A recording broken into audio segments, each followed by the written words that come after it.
Welcome back to my mega review of The Legend of Zelda Skyward Sword. In part 1 we discussed the pre-release of the game, the aesthetics, the basic plot, and the characters. And at this part we're going to dig into the plot, and boy do I have a lot to say.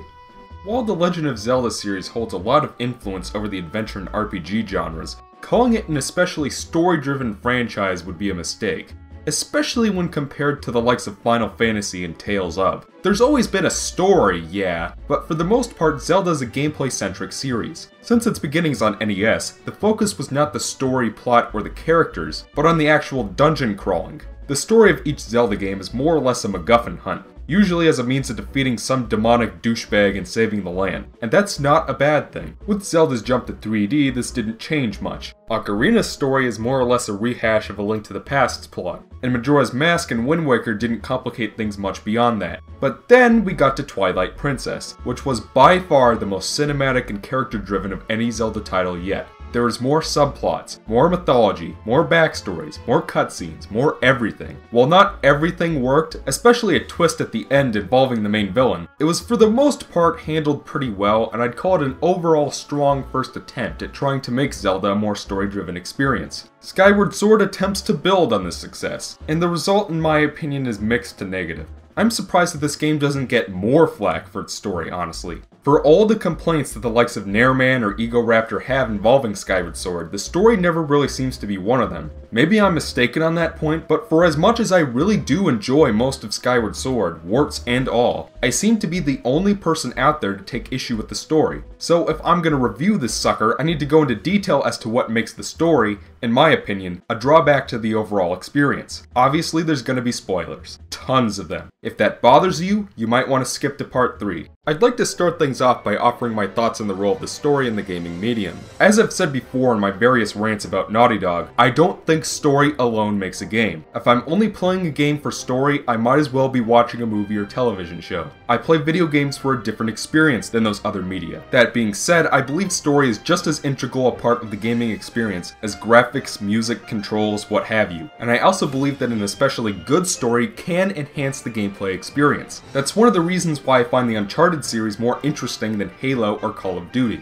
I couldn't give less of a goddamn fuck about Halo's story or universe, but when I play Uncharted, I love seeing the adorable romance between Nathan and Elena. I love watching Victor Sullivan clutch that cigar in the corner of his lip and strut around like the awesome motherfucker that he is. I love watching Nathan make fun of the bad guy even though he knows his life is on the line. It's not enough to make them the best games of all time like Idiot Games Numbnuts thinks they are, but it gives it a leg up on its competition and makes the somewhat tedious gameplay worth something. Because the gaming medium can offer a wide assortment of experiences and not one model of storytelling can fit every game, I'm satisfied as long as the story is polished enough to make what I'm doing in the game worth something. Without this, I find that games lack purpose and direction. After all, if there's no goal to accomplish, then why am I playing? Would the classic Mega Man series be nearly as much fun without Dr. Wily and his evil schemes? Would Super Mario Bros. Be an interesting game if there was no princess to save and if after you beat the last level all you got was a text box that said, "You win, now go play outside"?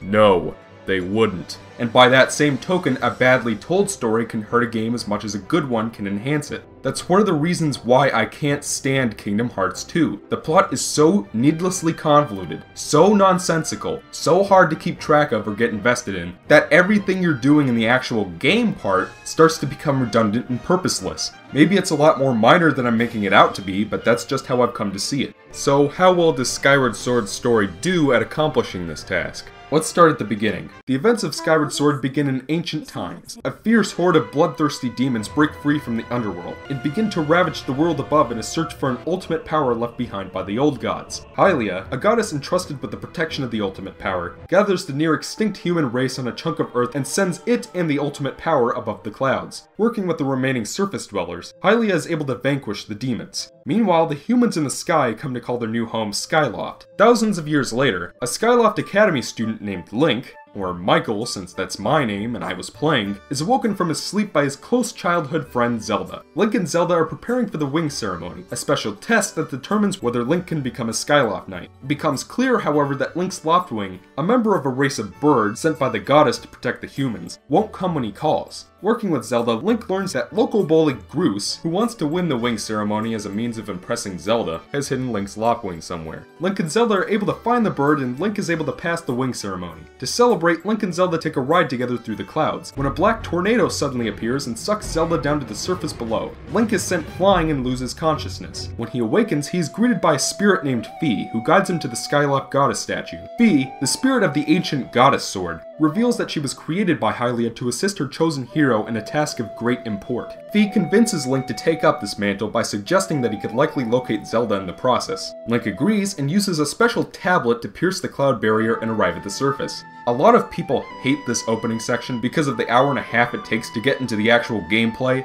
but I honestly don't mind too much. This opening does a great job with things like providing exposition in Skyloft's culture and history, introducing and establishing characters like Groose and Zelda's father, as well as conveying the weight and dimension of Zelda and Link's relationship. Because we spend so much time seeing Link and Zelda together, we get emotionally invested in what happens to them. When Zelda is suddenly taken by a black tornado and sucked through the cloud barrier, we care about her safety and well-being and have an interest in going after her. It's a lot better than the tedious opening section of Kingdom Hearts 2, which goes on for 3 hours, offers zero exposition about the events of previous games, like the then GBA exclusive Chain of Memories that most Sony gamers likely didn't get to play, and ultimately has almost no impact on the rest of the story. Upon arriving at the surface, Link locates an ancient temple known as the Sealed Grounds, and meets an old Sheikah woman, who like Fi, spouts off more mumbo-jumbo about fate and destiny, but doesn't actually tell Link what the goddess actually wants him to do. The old Sheikah reveals that Zelda is the Spirit Maiden, who was similarly chosen by Hylia to accomplish the sacred rite. Zelda apparently stopped by the sacred grounds before heading off to Skyview Temple. After faffing about in Faron Woods for about an hour or so in a drawn-out fetch quest, Link enters the temple and meets the current leader of the demonic horde from the ancient battle of yore, Demon Lord Girahim. Girahim was apparently the cause of the tornado from earlier, and is also chasing after Zelda. After fighting off Girahim, Link uncovers a goddess spring and learns that Zelda stopped there as part of her sacred rites. Link also locates another piece of the tablet and uses it to pierce another chunk of the cloud barrier. And here's our first plot hole. Why did the goddess split the cloud tablet into 3 pieces? Wouldn't it have been considerably more convenient for Link to accomplish his sacred task, quote unquote, if she had just left the whole thing with Fi? The whole point was to prevent people who weren't the chosen hero or the Spirit Maiden from penetrating the cloud barrier. But if she had just given it to Fi in the first place, everything would have been fine. For the sake of railroading the gameplay, I'm willing to excuse this to an extent, but it still doesn't make much sense from a story perspective, you know? Like, what have I accomplished by going through this dungeon, you know? Let this act as a foretaste of what's to come. So, what does Link do next? He goes to Elden Volcano and learns that Zelda was captured by the demons. After another 2-hour-long fetch quest, he eventually enters the Earth Temple and discovers that someone else was able to get to Zelda first. After facing one of Girahim's magical creations, Link uncovers the second sacred spring and sees Zelda praying there alongside her Sheikah bodyguard, Impa.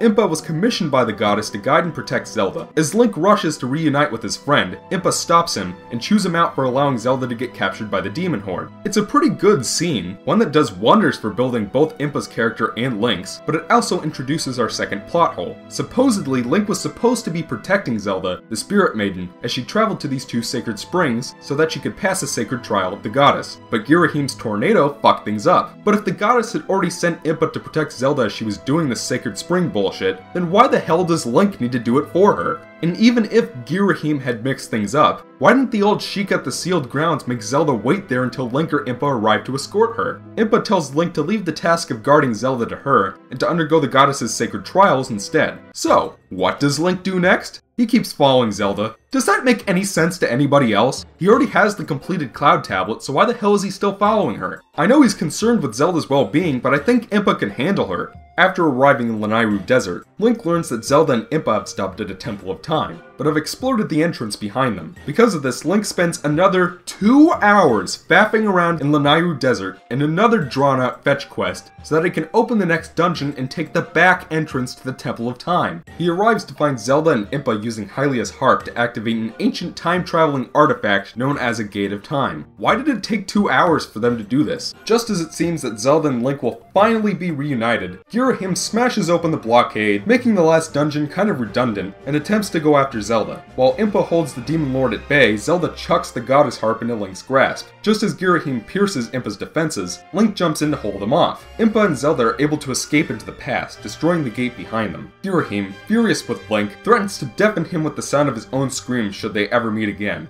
Damn. Link returns to the sealed grounds, but is followed by Groose, who hopes to rescue Zelda himself and take all the glory. Link meets with the old Sheikah, who reveals that there is another gate of time that Link can use to meet with Zelda. Using the harp, Link is able to raise the dormant gate, but also causes an earthquake. Apparently the spiral-shaped area of the sealed grounds is the prison of the Demon King who led the hordes in the legends of old. The harp somehow caused the seal to weaken, and the imprisoned monster was able to escape. Link is able to restore the seal after battling the beast, and Groose realizes that he's bitten off more than he can chew. The old Sheikah reveals that the imprisoned monster will only rise again and again until Link can track down the means of defeating it. Apparently, Zelda knows how Link can do so, but the Gate of Time can only be awoken after Link has tempered his goddess sword in 3 sacred flames, one of which can be found in each of the 3 provinces. So remember how Impa told Link that he had to undergo some trials if he wanted to be useful to the goddess? That's what she was talking about. And here we have the next plot hole. Why the bloody hell didn't the old Sheikah just tell us to look for the sacred flames to begin with? Why did I just spend a good 6 or 8 hours faffing about in the 3 provinces trying to hunt down Zelda when I could have been doing something vastly more constructive? There's the cloud tablets, yeah, but I've already established that that's a plot hole in and of itself. Some of you might say, oh, but Link needs the harp in order to access the sacred flames. Okay, then riddle me this. Why did Hylia purposefully design the trials of both the Spirit Maiden and the Chosen Hero so that both actors would need the harp in order to succeed?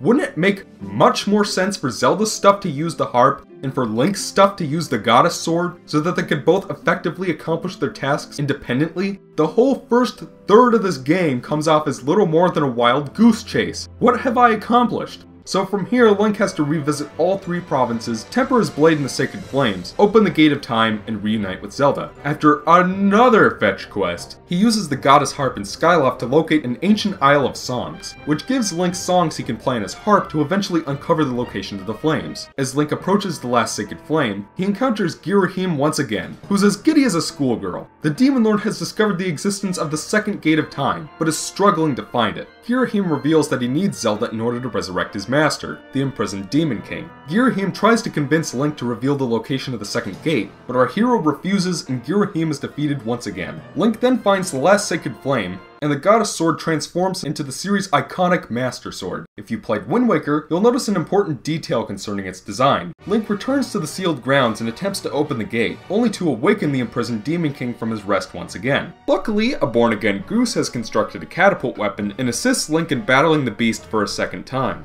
Link then opens the gate and arrives at the sealed grounds of the past. And here's where the plot starts to get stupid, though it is admittedly pretty satisfying to see Link and Zelda together once again. Zelda reveals a metric but fuck ton of information in this one little 3-minute scene. Apparently, the ultimate power that Hylia sought to protect from the demons is none other than the ultimate plot MacGuffin, the Triforce. Demise, the ancient demon king that has been imprisoned in the sealed grounds, hoped to use this power to make his selfish desires a reality. Hylia, fearing for her people, used her divine powers to send the humans and the Triforce above the clouds and beyond the reaches of the demon horde. After this, Hylia went into battle with Demise and was successful in sealing him away. Hylia sustained some injuries in her battle with the Demon King, and when she discovered that Demise could break free of his seal, she set 2 plans into motion. First, she set up a bunch of complex temples, silent realms, and gadgets so that a chosen hero could harness the powers of the old gods and defeat Demise. Second, she transformed herself into a human so that she might use the Triforce herself, seeing as the golden power could only be wielded by a mortal. Zelda reveals herself to be Hylia's mortal descendant,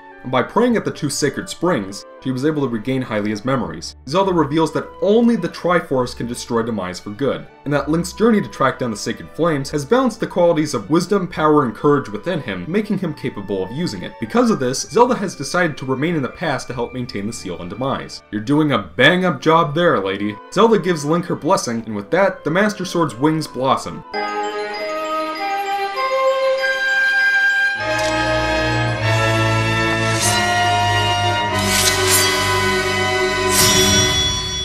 Remember Wind Waker? And its true demon-slaying powers are awakened. Zelda then seals herself away into a millennia-long sleep to be awoken after the successful eradication of Demise. The end of the scene features Zelda making Link promise to wake her up for once. A very touching and adorable moment of romance between the 2 characters that makes my heart flutter. Link rushes off to locate the Triforce and defeat the Demon King once and for all. Good lord, folks, where do I begin? So many plot holes and so little time. But before I do that, folks, I want to glance at a different Zelda game. The Legend of Zelda Spirit Tracks was released on the Nintendo DS in 2009. What was the plot of that game exactly? In ancient times, there was an evil demon king named Malladus, whose evil rampaging led the people of the land to call out to the spirits of good for help. The spirits confronted Malladus, and in a battle that left them severely weakened, they were able to seal Malladus within the earth. Thousands of years later, Tetra and Link sailed to this land where it became the new Hyrule after the events of Wind Waker and Phantom Hourglass.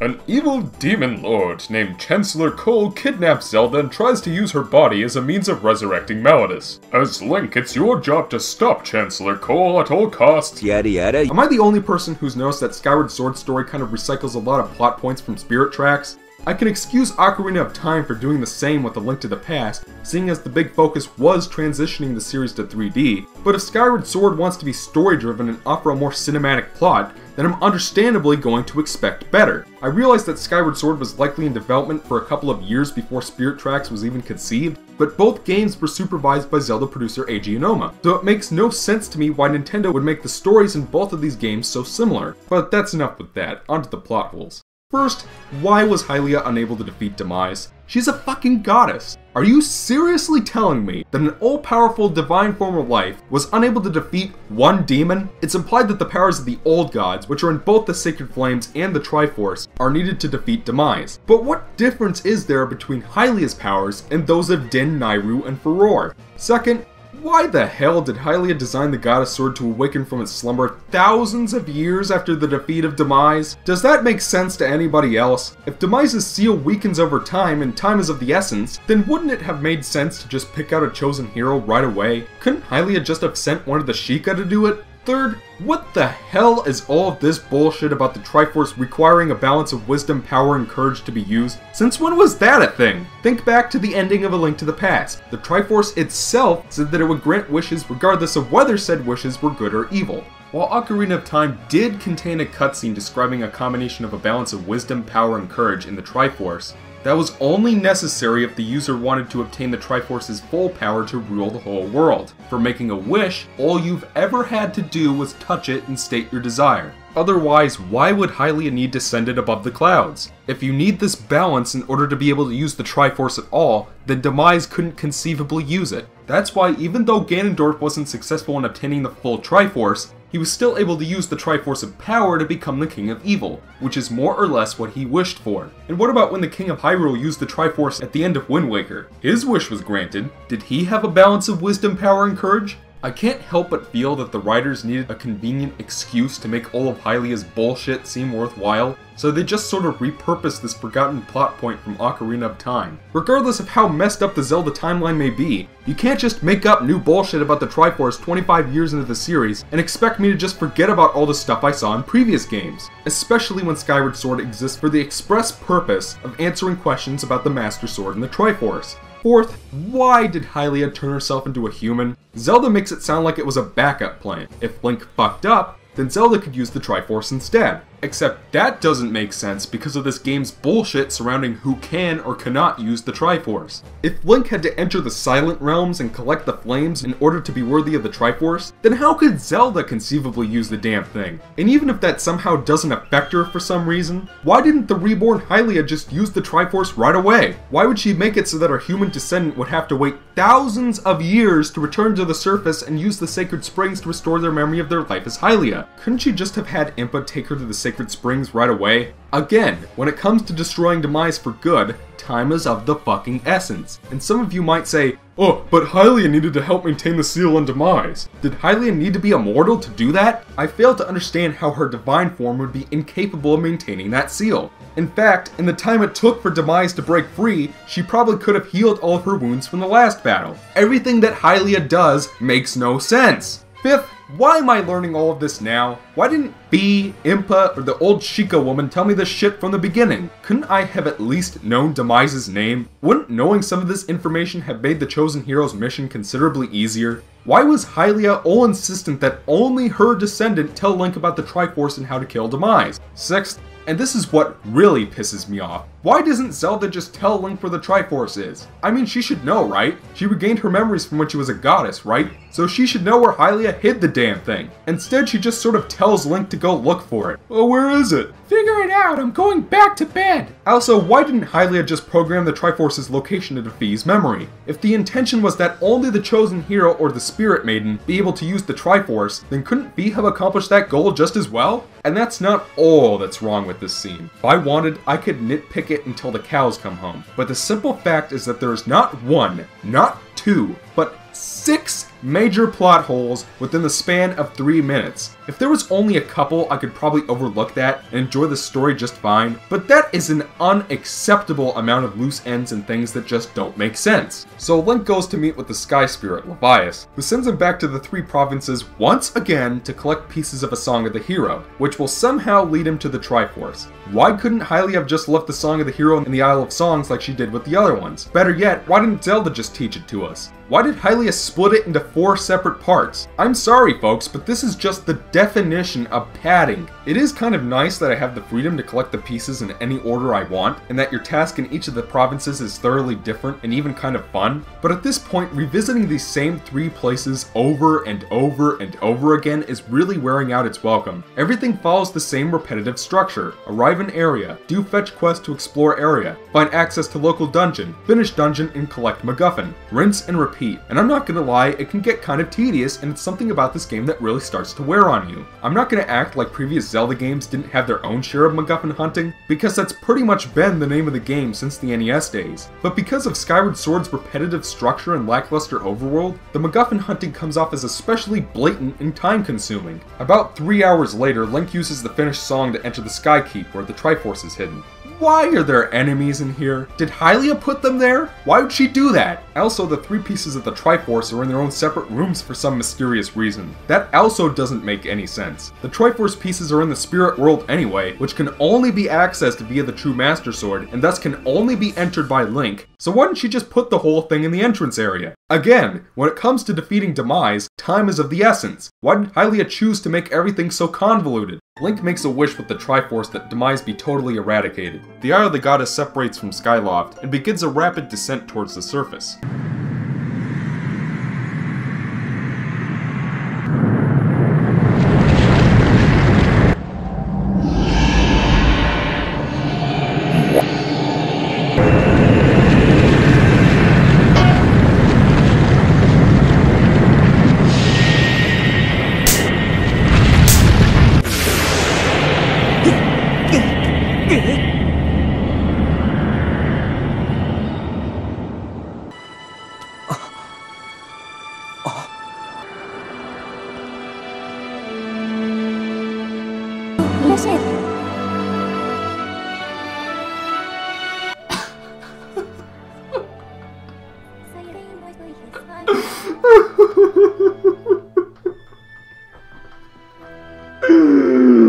Are you serious? That's all it takes to kill Demise? Suffering attacks from a divine lifeform like Hylia only wounds him a little bit, but being squashed by a rock is enough to finish him off? Did it not occur to Hylia to maybe give that a stab? Obviously she knew, or she wouldn't have shaped the underside of the goddess statue island to fit over the ceiling pit. Link returns to the sealed temple and Zelda is awakened from her slumber. In a touching scene, Zelda, Link, and Groose celebrate their victory when Girahim arrives to ruin the fun. He kidnaps Zelda and takes her through the gate to the past. Link gives chase and dukes it out in one final end-all battle with Girahim. Despite his best efforts, the Demon Lord succeeds in using Zelda's soul to resurrect Demise.